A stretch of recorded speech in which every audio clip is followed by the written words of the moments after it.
Good morning everyone. This is Raghu, Assistant Professor of Biotechnology from SR and BGNR Government College, Khammam. So today's topic is bacterial culture systems. In the previous class, we have seen the bacterial growth curve, which is a sigmoidal curve.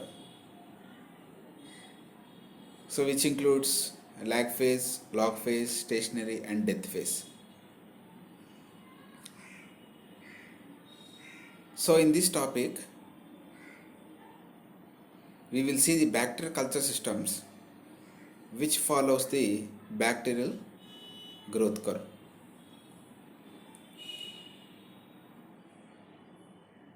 So bacteria are cultivated for the production of secondary metabolites and also some primary metabolites. So that means bacteria are cultured in culture vessels where they can form industrially important compounds or some biologically important compounds which can be collected. So these bacterial culture systems are carried out in bioreactors or fermenters. So what is a bioreactor or fermenter?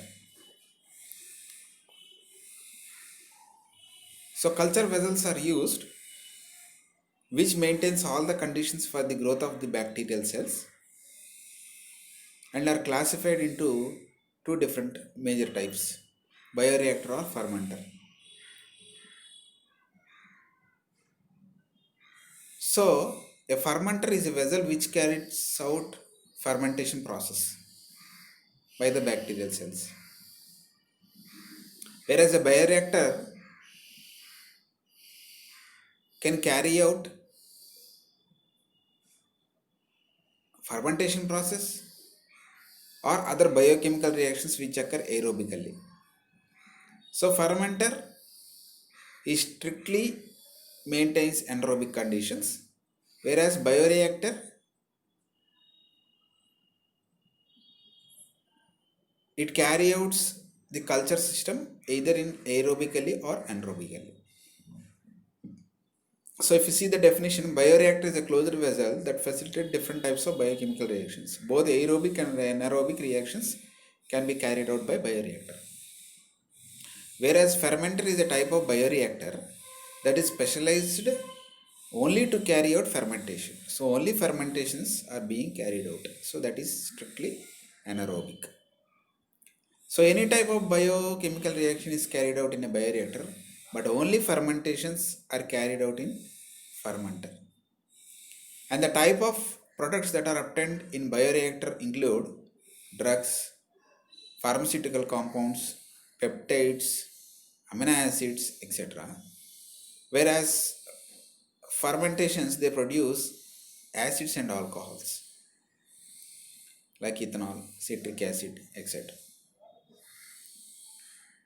And the type of living organisms that are used in bioreactor or fermenter are, in bioreactor you can use microbe, plant cells and animal cells, whereas in fermenters you use only microbial cells,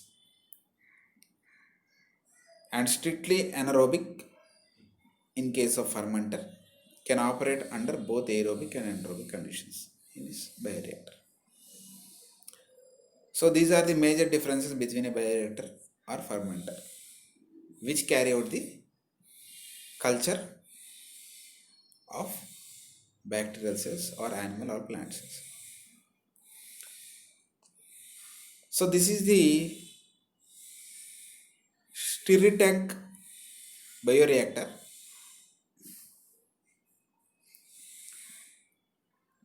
If it is carried out anaerobically, it is called as fermenter. So you can clearly see an agitation system with a shaft at the center, which play an important role in equal mixing of microbial cells with the medium. such that all the microbial cells able to access the components in the medium and produce the metabolites like drugs, fermented products, etc. So to monitor the physical conditions like pH, temperature, sensors are present in the fermenter or bioreactor, which plays an important role in regulation of pH, temperature, osmotic balance, which are required for the bacterial growth.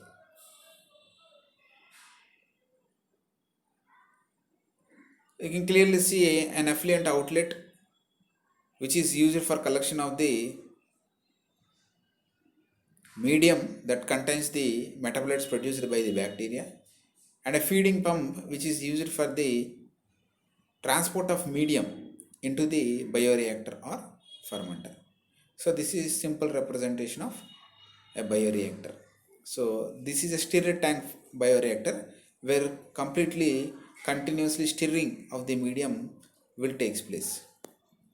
While coming into the different kinds of bioreactors, like mechanically agitated bioreactor which is shown in the previous slide, it is a stirred tank bioreactor. So there are different types of stirred tank bioreactor like spin, helix, bladed, padded, or a drum bioreactor where the drum will be moving. In padded, bladed, helix or spin, the shaft will be moving. And pneumatic bioreactors include bubble column bioreactors, internal loop airlift, external loop airlift, propeller loop, jet loop. So all these will produce a bubble or air moving capacity that will agitate the medium as well as the microbial cells. So that is pneumatically driven bioreactors. Then hydrodynamically driven bioreactors include biowave bioreactor, wave and underflow bioreactor. So all these mechanical, pneumatical and hydrodynamical bioreactors, they cause agitation of the medium and as well as the movement of bacterial cells in the medium to access the medium. So whereas non-agitation bioreactors, that means the medium does not move, the bacterial cells remain unmoved in the medium.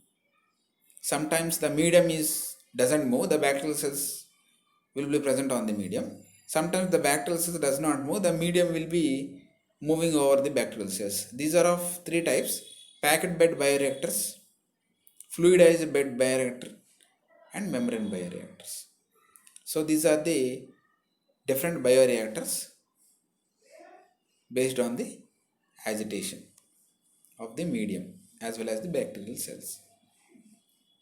While coming into the culture system, so all these culture system, three different types of culture systems: batch culture, continuous culture, and synchronous cultures.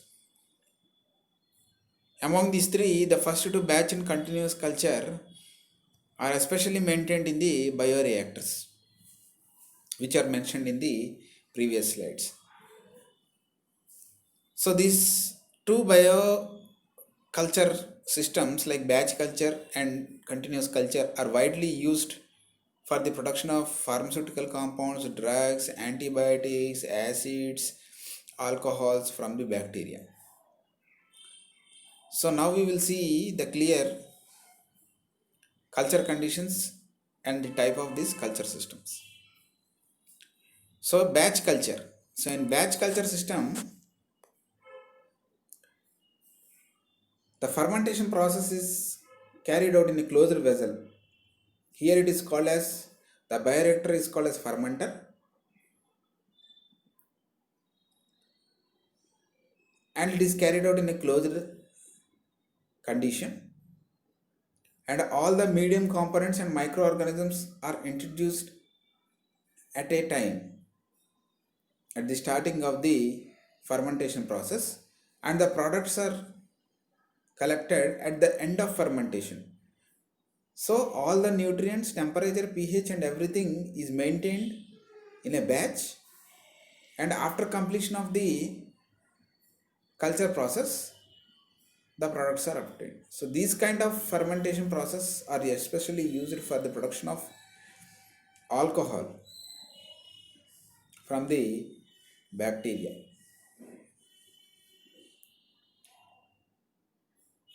So that is about batch culture. So next, continuous culture, the fermenter is open, that means the bioreactor is open. The nutrients are added and the product is removed at steady state rate throughout the process. And the microorganisms are maintained at exponential phase of the growth. pH, temperature and oxygen concentration as well as nutrient and the product levels should be kept constant. So in continuous culture system, it is a open type of fermenter where continuously the medium is flown into the culture vessel, maintaining the bacterial cells at logarithmic phase, that means exponential phase, and the products are collected continuously by removing the old medium, and the pH and temperature are maintained and nutrient levels are also maintained. So that is continuous culture system. So the bacterial cells are maintained in a single phase of their growth, that is exponential phase, and the products are obtained from the bacterial cells, that is continuous culture system. So the advantage of batch culture over continuous culture. So batch culture is easy to maintain and the environmental conditions are easy for maintaining. If at all if there is any contamination in the batch, only that batch will be lost. In continuous culture, the entire process will be and the medium is also be wasted. So that is continuous culture.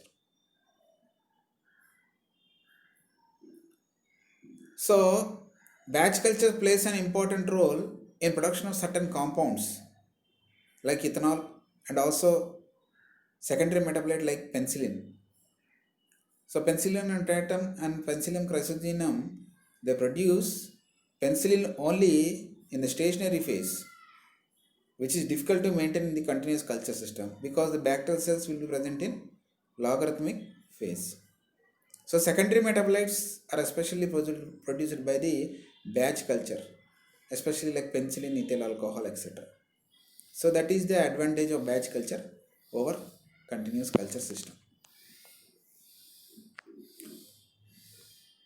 So the batch culture and continuous culture, those are the major advantages and differences. Now in continuous culture,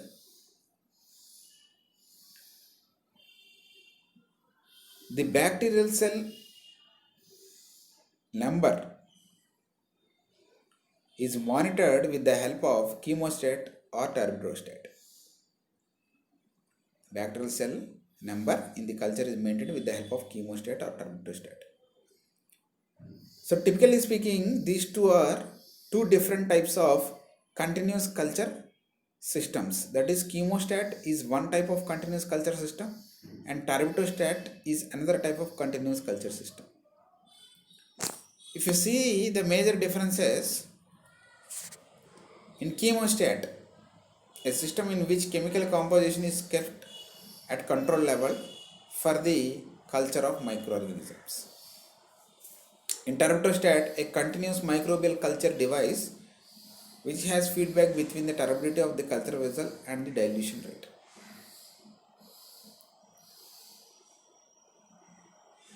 So, for example, this is a continuous culture by turbidostat. So you can clearly see two vessels. One is culture vessel, other one is sterile medium reservoir. Here,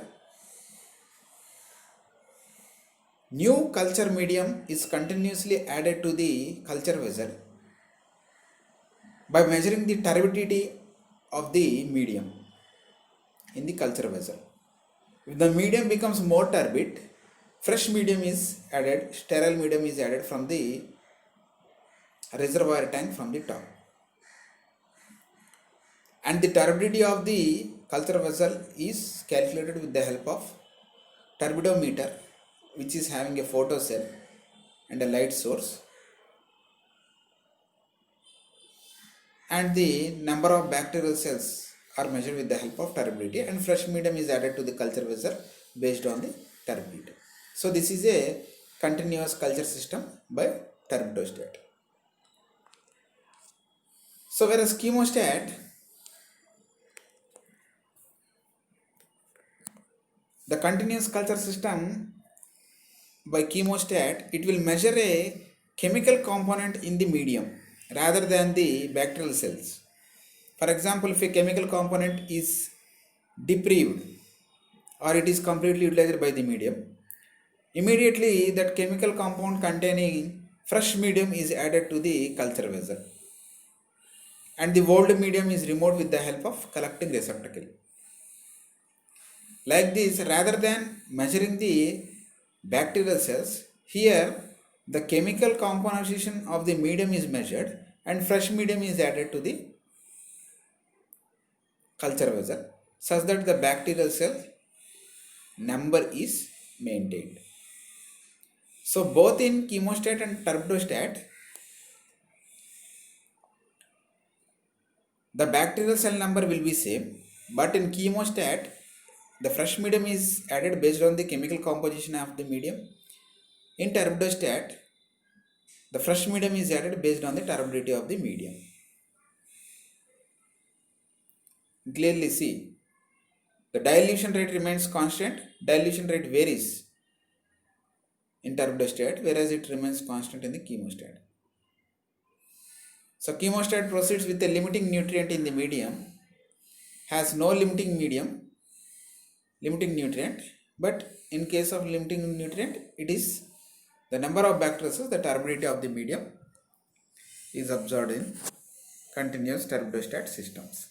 So that is continuous culture systems, which are of two different types, chemostat and turbidostat. So you can clearly see the turbidostat, which measures the turbidity of the medium, and fresh medium is added with the help of sterile medium reservoir. Here the chemostat, whereas the fresh medium is added based on the chemical composition of the medium rather than the turbidity of the medium. So that is continuous culture system, turbidostat and chemostat. So you can clearly see the difference between batch culture and continuous culture by taking concentration and time along x-axis and y-axis. So if you see the batch culture, the substrates are deprived in the batch culture, whereas the products will start increasing in the batch culture. In continuous culture, there will be continuous addition of the medium to the culture vessel. So the products are continuously produced and the substrates are also remain constant. That is why the graph is parallel. Products and substrates are both are parallel in continuous system, whereas it is sigmoidal, reverse sigmoidal. Substrates will be depleting and products will be increasing. So that is batch and continuous culture system, where concentration and time is taking along x and y axis. So next type of culture systems include synchronous culture system. So synchronous culture means all the bacterial cells in the culture medium are at a same stage. So that is called as synchronous culturing. So all the bacterial cells in the culture medium will be on the same stage. You can see a synchronized culture is a microbial culture or cell culture that all are in the same stage. Microbial cells all are in the same stage.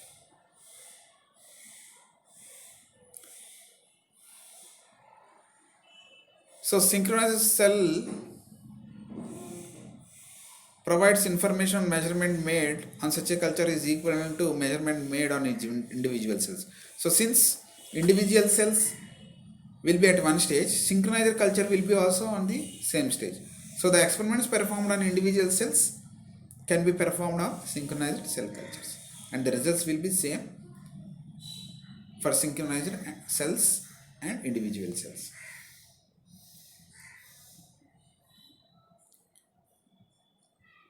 So how to synchronize cells, how to maintain the bacterial cells at same stage. So a technique was proposed by Helmstetter and Cumming. It is called as Helmstetter and Cumming technique.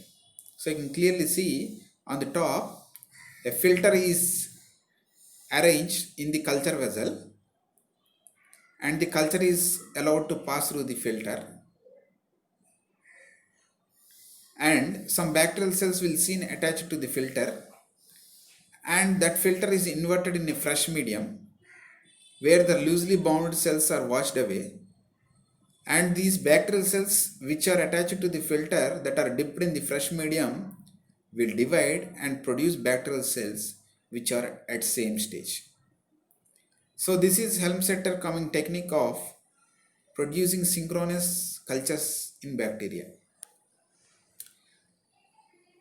So in case of plant and animal cells and also some microbial cells, sometimes cell cycle inhibitors are used for synchronization of the cells, like colchicine, which is a cell cycle inhibitor, and mitotic inhibitors are used for synchronization of cells. Sometimes temperature is used or pH is used for synchronization of the cells. So that is synchronized cell cultures where all the cells are at same stage of cell cycle. So that are the three different types of culture system: batch culture, continuous culture, and synchronized culture. So now measuring the bacterial growth in the culture systems. Measuring the bacterial growth in the culture systems.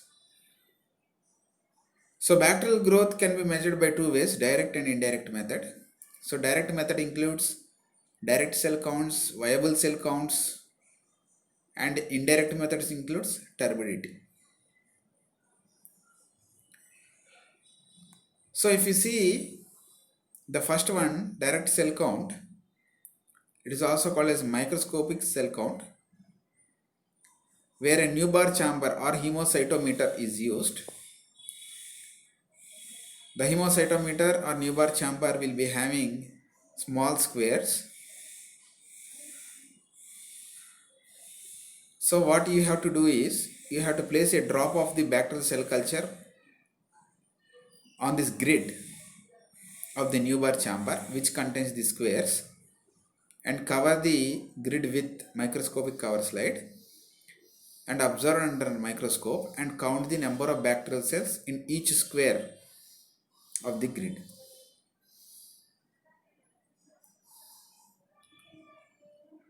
So you can clearly see the grid depth and also the microbial count, where you can count easily the microbial cells, and also with the help of a formula you can count the number of bacterial cells in the Newbar chamber per ml. So per milliliter it will give the number of bacterial cells where you can count for entire bacterial cell culture. So that is how you will count the bacterial cells using Newbar chamber. So but this method cannot give accurate results because there are many dead cells as well as viable cells in the medium. So these may not produce the accurate results, but the cell count will be accurately done with the help of Newbar chamber. So the other method is colony counters. So bacterial cells cultured in the medium with the help of pour plate or spread plate method, which we will see in the upcoming slides, can be counted with the help of colony counters, where viable colonies can be counted with the help of colony counter. So generally there are old colony counters and recent colony counters. So early colony counters, where the plate is placed on the colony counter, you can clearly see on the top there is a round white structure. The bacterial cell culture plate is placed on that structure, and with the help of a tipped pen you can look at the colonies which can be counted manually, or you can see the count on the digital display. So that is early counters. In recent counters, which is electronic counters, the slide or the bacterial culture plate is placed in the box where the colonies are observed or counted as a dark areas against light background, and it is counted digitally. So counter attempts to count colonies electronically by identifying individual areas of dark and light according to automatic or user set thresholds, and counting results the contrasting spots. So the colonies are counted in the form of dark spots. So that is colony counters. So this is how you count the bacterial cells. So as I mentioned previously, microscopic counts cannot give the viable count of the bacterial cells, whereas these methods like spread plate and pour plate method, they will provide you the viable cell count. So you take bacterial culture medium and you can form colonies on the petri dishes with the help of spread or pour plate method. So you can clearly see the spread plate method. Sample is pipetted. After serial dilution of the sample is pipetted, and with the help of a spreader it is spreaded over the surface of the medium which is present in the petri dish, and it is incubated, and you can see the colonies after incubation. In pour plate method, the sample is poured on the medium and it is incubated, and the colonies are obtained or counted with the help of colony counter. So like this you can count the viable colonies based on the number of colonies produced on the medium, which can be counted with the help of colony counter or digital counter. So that is pour plate and spread plate method. So the other way of counting viable cells is by membrane filtration technique. So in this technique you use a membrane filter and you will pour the culture medium on the membrane filter, where the filter is incubated with the medium. You can clearly see the first step is assemble the membrane filter in the funnel. After assembly of the sterile membrane filter, you pour the medium which contains your bacterial cells, and after that you collect the filter paper and incubate in the medium. After incubation, the viable cells are counted with the help of colony counter or digital counter. So this is how you count the viable cells by membrane filtration technique. So filtration of the medium, and after filtration the membrane is incubated within the medium and the colonies formed are counted with colony counter or digital counter. So that is membrane filtration technique. And the other one is most probable number. Most probable number. Here the medium will be diluted, serially diluted. You can see the dilution 1:10, 1:100, 1:1000, 1:10,000, 1:1 lakh. And for each dilution you maintain a petri dish with spread or pour plate method, and you can count the number of colonies for each dilution rate. So you can see the number of colonies that are counted using colony counter. So it is measured in the form of colony forming units, CFU, colony forming units per this much area of the colony counter. By this method you can count the viable colonies, that is called as most probable number count. So the other method of measuring the bacterial